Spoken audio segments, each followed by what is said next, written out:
¿Qué tal? Muy buenas tardes. Bienvenidos una semana más a Málaga en blanco y negro. Todos los miércoles, ya lo saben, a esta hora, cuando pasan unos segundos de la 1 de la tarde en Canal Málaga Televisión, les invitamos a que realicen con nosotros un viaje al pasado de la ciudad y también de la provincia. En esta ocasión vamos a ver de nuevo imágenes de esas inundaciones que asolaron la capital en noviembre del año 1989. Recordarán que hace una semana, recién estrenado el mes, dedicamos un Málaga en blanco y negro a hablar de este suceso que ocurrió en la ciudad hace ya 34 años, pero se nos quedaron muchas imágenes en el tintero y vamos a rescatarlas para comentarlas. Y se encuentra conmigo, como no podía ser de otra manera, José Enrique Sánchez. José Enrique, muy buenas tardes. Hola, muy buenas tardes. Porque, como decía en ese primer programa de principios de mes de noviembre, vimos ya algunas imágenes de las inundaciones que sufrió la capital, pero en el fondo histórico de Videosur quedan todavía muchísimas fotografías y imágenes de vídeo que nos recuerdan lo que se vivió en la ciudad durante esas semanas. Sí, efectivamente, hay bastantes imágenes y, como decías, pues hace un par de semanas estuvimos viendo imágenes de las inundaciones con Manuel Olmedo, ingeniero, y lo estábamos viendo de una perspectiva, llamémosle, más técnica, que era la que él representaba en esos momentos, coordinando pues equipos de salvamento, la parte municipal.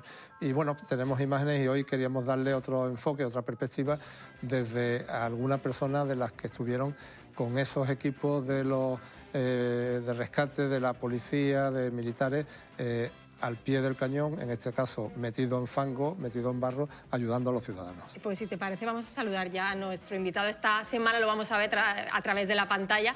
Se encuentra con nosotros José Luis Sánchez, es subinspector de la Policía Local, jubilado, y me hace mucha ilusión verlo porque hasta hace, como quien dice, muy poco estaba tratando día a día con los profesionales de los medios de comunicación. Buenas tardes, José Luis, ¿qué tal?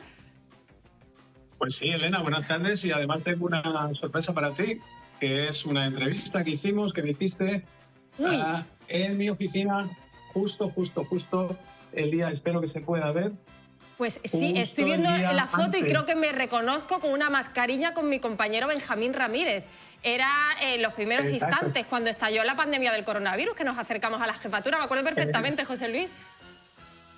Exacto, estamos, Elena, aquí a 10 horas del inicio del confinamiento. Un momento muy duro. Para mí fue una de las entrevistas más difíciles que he hecho en mi vida porque íbamos hacia lo desconocido y era muy complicado.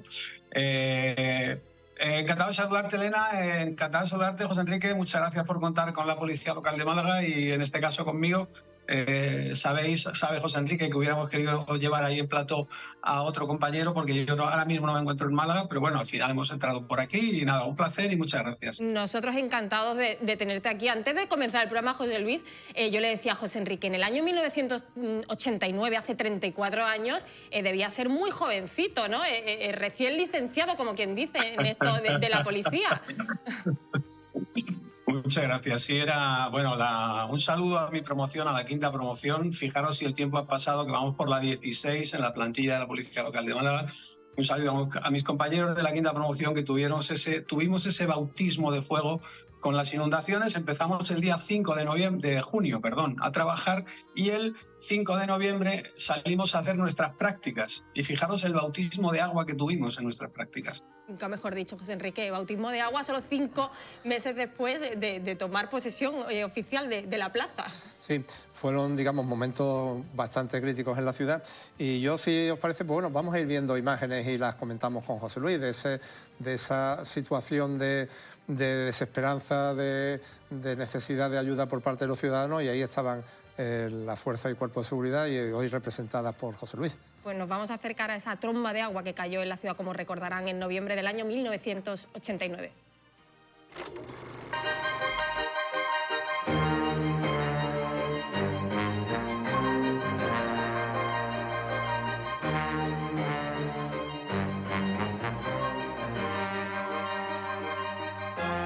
Pues bueno, fíjate, estas vistas aéreas, el otro día veíamos imágenes a pie de calle, como estas, ahí están miembros de Cruz Roja, pues con sus lanchas prácticamente navegando por lo que eran los polígonos industriales, ¿no? ¿Qué sensación tenéis desde la perspectiva de ir a ayudar y encontraros con una situación que os desbordaba? Pues bueno, al ver las lanchas recuerdo lo primero un grupo operativo que había entre bomberos y policías que se llamaba GRES, Grupo de Rescate Especial, que sigue estando vigente todavía hoy en día. Hicieron una magnífica labor en aquella época en esa zona de polígonos. ¿Cómo lo vivimos, José Enrique? Pues para mi promoción, que llevábamos poco tiempo siendo policías, aquello fue una aventura, no diría yo que divertida, pero sí entretenida dentro del drama que se vivió. Pero sí que es verdad que cuando ocurren este tipo de acontecimientos, los ciudadanos se vuelven supermanes de alguna forma. Es decir, sale el héroe que todos, o la heroína que todos llevamos dentro, y eso se pudo ver, se pudo palpar en estas situaciones, en estas, fíjate que imágenes, fíjate que era toda una piscina enorme, casi pasando el agua por encima del puente de la Azucarera. Y bueno, pues yo recuerdo, fíjate ahí, las excavadoras trabajando. Yo estaba, pues mira, detrás de esas excavadoras estaba yo. Luego os cuento la anécdota. Y bueno, me gustaría resaltar la respuesta tan magnífica que tuvo la ciudadanía malagueña ante este episodio. Y una cosa, desde nuestra perspectiva de la seguridad, una cosa de la que no se habla es que apenas hubo incidentes de seguridad. Lo normal es que en estas situaciones haya pillería, pero no hubo. Digamos que hubo mucha solidaridad. José Luis, en esas primeras horas, en esos primeros momentos, cuando el cielo comenzaba a descargar sobre la capital, ¿en qué se centraron los trabajos que ibais realizando? ¿De qué manera os organizaron a los distintos efectivos de la policía local de Málaga?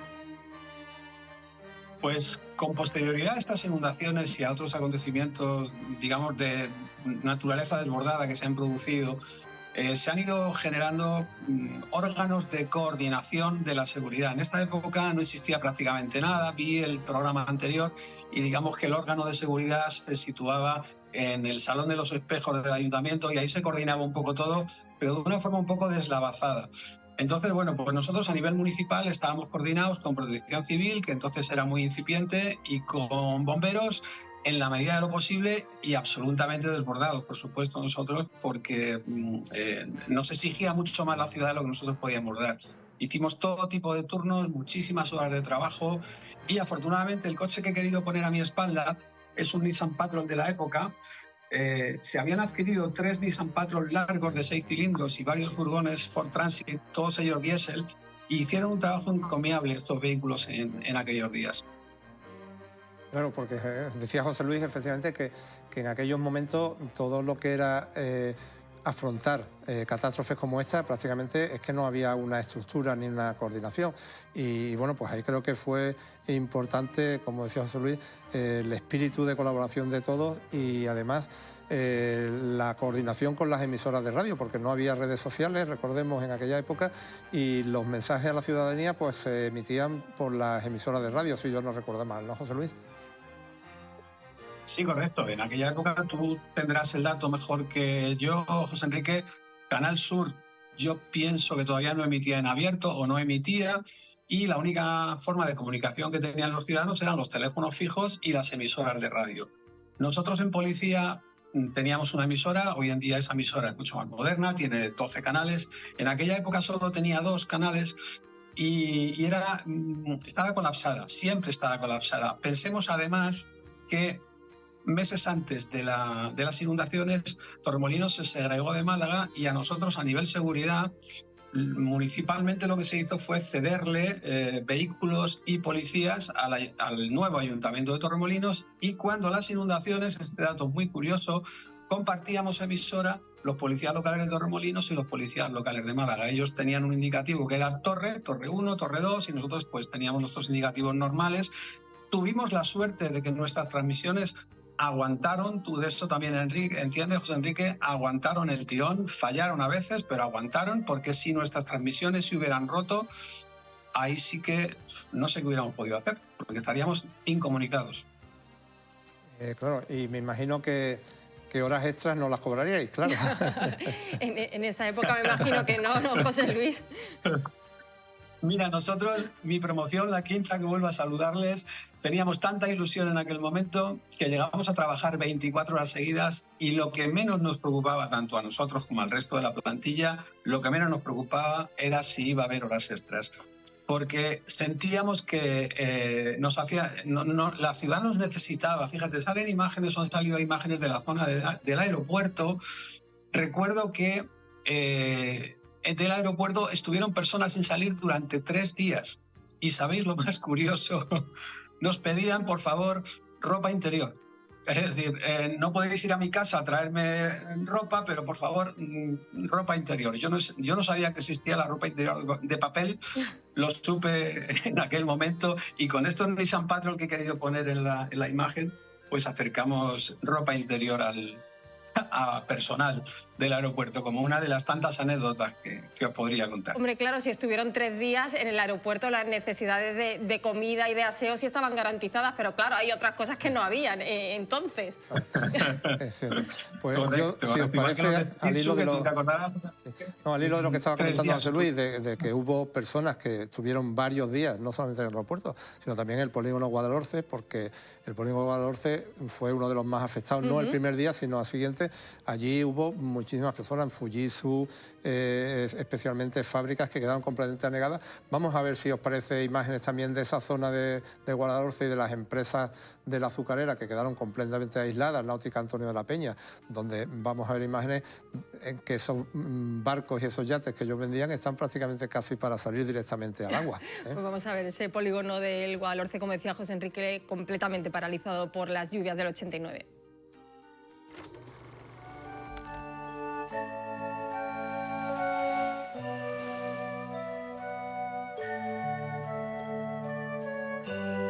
En esa época, ¿de cuántos trabajadores podíamos hablar que se acercaban todos los días al entorno del polígono Guadalhorce, José Enrique? Yo recuerdo que en Fujitsu solamente, creo que la plantilla eran de 600 personas, pero es que el polígono eran, vamos, una cantidad de pequeñas naves. Fíjate, estaban los concesionarios de vehículos que estaban en la zona azucarera, es decir, que varios miles de personas y sobre todo que, claro, la carretera que era la que unía con el centro de la ciudad, que es la de la 340 por el Guadalhorce, pues estaba completamente anegada. Está en la gasolinera de allí del polígono, la ayuda de la policía y de los medios de seguridad pues para poder sacarlo con los camiones del ejército fue impresionante, ¿no, José Luis? Sí, la verdad es que, hombre, en aquella época, volvemos a lo de antes, no existían los servicios de emergencia que tenemos hoy. La UME, la Unidad Militar de Emergencia, no existía, pero hubo una ayuda buenísima por parte del ejército. Yo tengo un recuerdo de un ir y venir, es decir, damos por concluidas las labores, nos vamos, pero al día siguiente más agua o más necesidad y tuvieron que volver. Y entonces, en aquellos días, la labor del ejército fue fundamental, porque evidentemente nosotros, en aquella época, la plantilla de la Policía Local de Málaga podía tener en servicio ordinario cada turno, mañana, tarde y noche, una media de 60 policías, distribuidos por los distintos barrios, evidentemente. Entonces la labor del ejército es muy de agradecer en aquella época, porque vino fantástico. Habéis puesto imágenes ahí del puente de la Azucarera, en la zona del centro comercial Los Patios, y tengo una anécdota muy simpática de esa zona. Habéis visto las excavadoras desaguando. Sí. Entonces, bueno, en aquella época, como hemos dicho, la única comunicación pública que había eran las emisoras de radio, y alguien dijo en una emisora de radio que ya estaba abierto el paso hacia Torremolinos por la Azucarera. Se dijo. Entonces yo estaba casualmente allí, teníamos unos transistores de estos a pilas de la época, yo lo escuché y automáticamente llamé a mi sala y dije que llamaran rápidamente a las emisoras de radio para y que desmentir esa noticia, esa información. Correcto, porque lo que pasaba, yo sí tenía la información de primera mano, lo que pasaba es que la Guardia Civil tenía retenidos a unos 16, 18 conductores desde hacía muchas horas y les había prometido, jurado y perjurado, que iban a poder pasar al otro lado, es decir, a la zona del aeropuerto, como antes del anochecer, por decirlo así. Entonces, hicieron un pequeño carril, pero enseguida el agua volvió y no se podía seguir. Entonces, claro, dar esa noticia significaba que iban a venir miles de vehículos a la zona final de carretera de Cádiz con el lógico problema. Entonces, yo recuerdo que utilicé en la emisora la expresión que la Guardia Civil ha usado esta estrategia para salir de una situación límite con varios conductores, y entonces me llamaron el situación límite durante un par de días. Claro, para no generar ese efecto llamada que hubiese provocado un auténtico caos en ese polígono del Guadalhorce, que ya era un completo desastre ese día. Correcto. Es que tú piensas, Elena, que las emisoras de radio de la época digan, abran sus informativos o corten su emisión diciendo: ya podéis ir hacia la zona de Torremolinos. Nos comunican que ya está abierta la carretera. Pues imagínate la que se podía haber liado. Entonces, bueno, lo cortamos a tiempo y salimos bien de aquella situación. Afortunadamente. Sí, esa es precisamente la zona del cruce del aeropuerto, porque está ahí la zona de Cerveza San Miguel. Y bueno, pues claro, el otro día lo comentábamos, que el Guadalhorce, cuando se desborda, pues prácticamente cubre toda la parte hasta el mismo puente de la Azucarera, y no se puede pasar. Y los vehículos, pues bueno, se van ahí amontonando hasta la zona hacia la carretera de Cádiz. Y José Luis, ¿cómo era la...? Tú antes comentabas que efectivamente que el centro de coordinación se efectuó en el ayuntamiento. ¿Ibais al ayuntamiento? ¿Cómo os coordináis con lo que es el alcalde y los otros mandos? Y nosotros sí, ¿no? Como organización interna, nosotros sí teníamos nuestra propia organización, digamos que montada en turnos de 8 horas, el turno de la mañana, el turno de la tarde, el turno de la noche, y ahí sí teníamos un coordinador de servicio, aparte de un jefe de la sala. En estas situaciones, el jefe de la sala del 092 hace una labor de coordinación fundamental. Pero aparte de esto tenemos un coordinador, un jefe, que cada mañana, cada tarde y cada noche despacha con el alcalde, con los mandos de bomberos, en este caso con los mandos militares, y de ahí emanan las directrices y las órdenes que nos repartían a los policías, es decir, dónde tenemos que ir a apoyar los cortes, a rescatar, y a todo esto hay que añadirle las llamadas que van entrando en el 092, que afortunadamente funcionaba. Si no hubiera funcionado, pues hubiera sido todo mucho peor. Entonces, bueno, pues se hacía una coordinación entre cuerpos y en nuestro caso pues con un coordinador de turno. Era la forma de hacerlo. Acabo de ver ahí a un compañero y me da mucha pena porque lo veo con el uniforme que llevábamos en esa época, una chaqueta, un pantalón, una camisa, una corbata, y con eso pues teníamos que hacer frente a unas inundaciones. Acabamos todos mojados, por supuesto, nos mojamos como no os podéis imaginar. Pero Elena, si yo tuviera que destacar una imagen de esta época, de estas inundaciones, una imagen que vi yo solo y muy pocos compañeros más.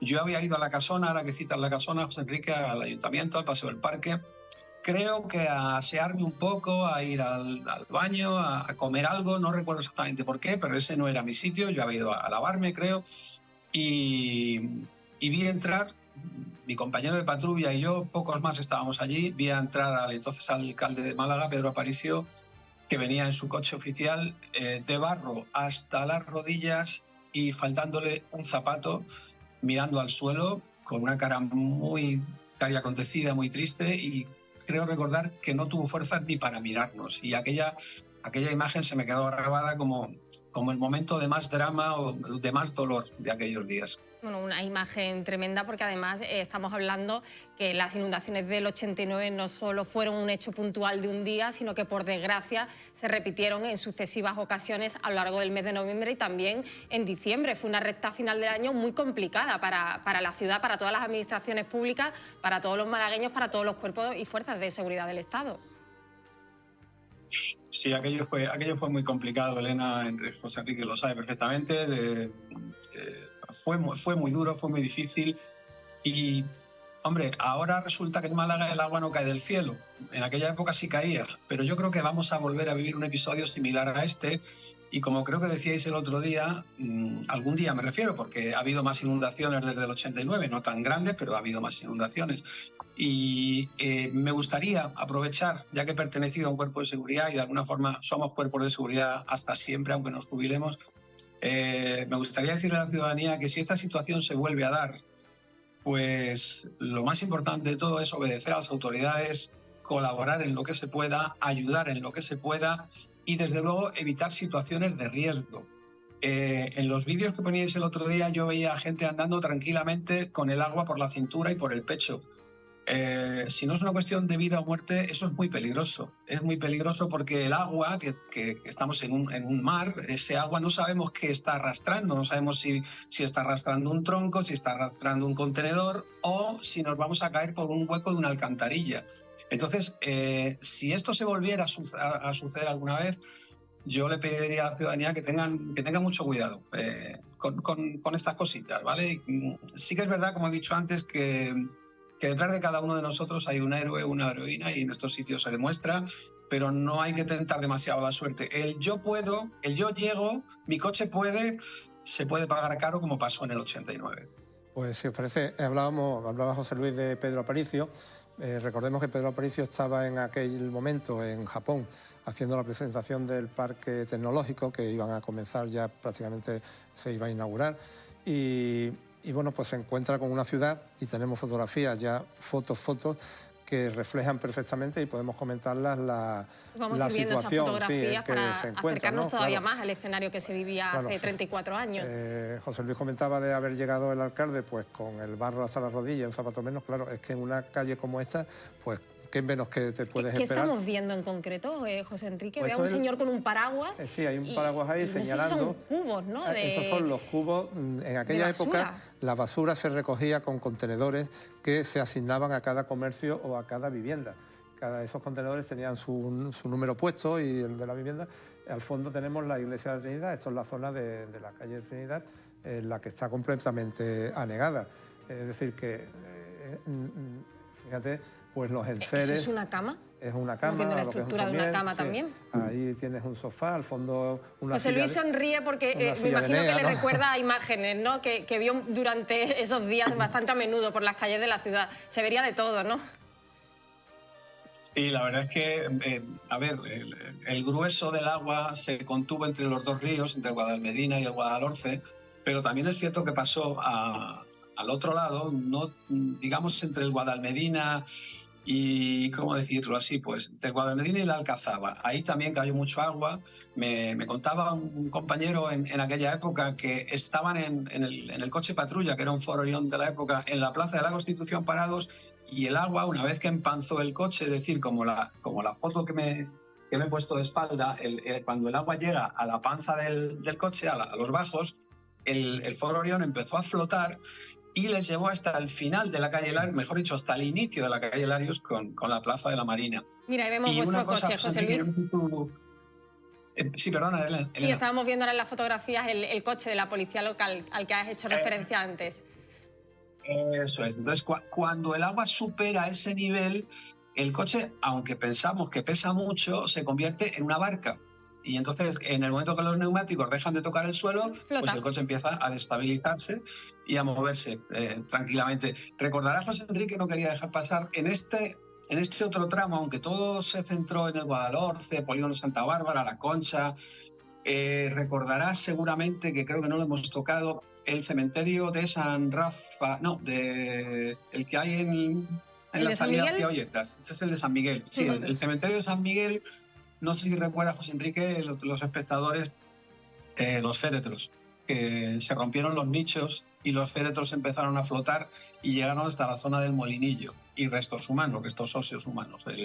Fíjate que yo había escuchado esa historia, pero pensaba que era una leyenda urbana asociada a las muchas historias que se han contado derivadas de esas inundaciones. Bueno, es que claro, ahí estás viendo también, digamos, estas calles completamente anegadas de todo. Y bueno, pues hoy nos ratifica José Luis que bueno, Tremendo. en mayor o menor medida, pero aquello se produjo, ¿no? Sí, sin ninguna duda. Y ahí vemos a militares trabajando que de verdad que yo no sé si aquellos días... Yo dejando al margen a los cuerpos de seguridad, aquellos días hubo unos grandes héroes. Unos fueron la ciudadanía malagueña y otros fueron el ejército. Nosotros hicimos nuestro trabajo en la medida que nos cupo. Yo recuerdo, pues fíjate, un autobús de aquellos de la época de la MT, naranja, con la raya negra y la parte de arriba blanca, creo recordar. Venía de la barriada de Los Prados y se encontró con una balsa de agua inmensa que lo engulló en lo que hoy es lo que llamamos la raspa de pescado en la feria, ahí muy cerca de nuestros estudios. Ahí llegamos con un San Padros de estos, un jefe y 2 alumnos, y el conductor de la MT y los 2 pasajeros que le quedaban estaban en el techo. Entonces, bueno, pues ha sido la única vez que yo he visto actuar en las inundaciones a un helicóptero. Lo sacaron por el helicóptero porque nosotros era absurdo que llegáramos hasta el autobús de la MT, porque lo único que íbamos a hacer era subirnos en el techo también. Con lo cual, pues creo que tomamos la decisión correcta, que es quedarnos donde estábamos, que al menos estábamos a salvo, hacer las llamadas correspondientes hasta que vino el helicóptero y lo sacaron de allí. Bueno, fíjate, estas imágenes donde los que tuvieron sus casas inundadas, de alguna forma, pues dormían en cualquier lugar, con mantas dejadas por los vecinos. O sea, que José Luis lo que comentaba de esa solidaridad de la población malagueña, pues efectivamente cuando se produce una catástrofe de estas características, todo el mundo, yo creo que la gran mayoría, saca de su interior lo mejor que tiene. Bueno, y de hecho lo vimos hace unas semanas cuando abordamos este tema y lo estamos viendo esta semana también. Nos queda ya muy poco tiempo, sí. José Luis, antes de despedirte, pero yo quería preguntarte, ¿qué recuerdas sobre todo a nivel sensorial? ¿Qué se escuchaba en la ciudad? ¿Cómo olía la ciudad? ¿Cómo era la Málaga de noviembre del 89? ¿Cuál es el principal recuerdo que te evoca cuando ves estas imágenes?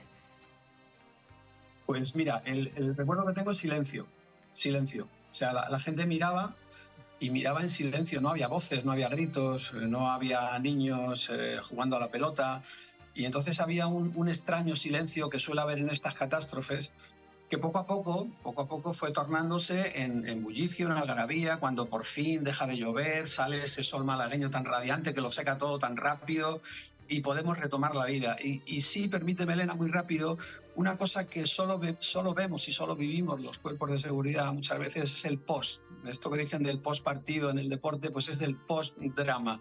Y dos cosas muy rápidas. Una, José Enrique, tú recordarás, y los oyentes más mayores, la carretera de Cádiz, cuando todo esto pasó, allí había muchas tiendas de muebles y recuerdo perfectamente todos los sofás puestos llenos de barro con el cartel de se vende, se vende, se vende, alineados en todo lo que era la carretera de Cádiz, porque bueno, habían resultado pues muy perjudicados, entonces se vendían pues a precio de ganga. Y luego muy rápido también había que llevar al depósito, al Limasa tenía que llevarse pues todos los desechos de las inundaciones, lo que incluía muchos alimentos y muchas prendas, juguetes y demás, había que llevarlo a destruir para luego poder cobrar el seguro. Entonces tuvimos que montar un dispositivo policial que se prolongó durante más de un mes en lo que eran los asperones antiguos en cuanto a donde iba Limas a tirar sus cosas, porque había una parte de la población de la zona que quería hacerse con aquellos embutidos o juguetes que se desechaban.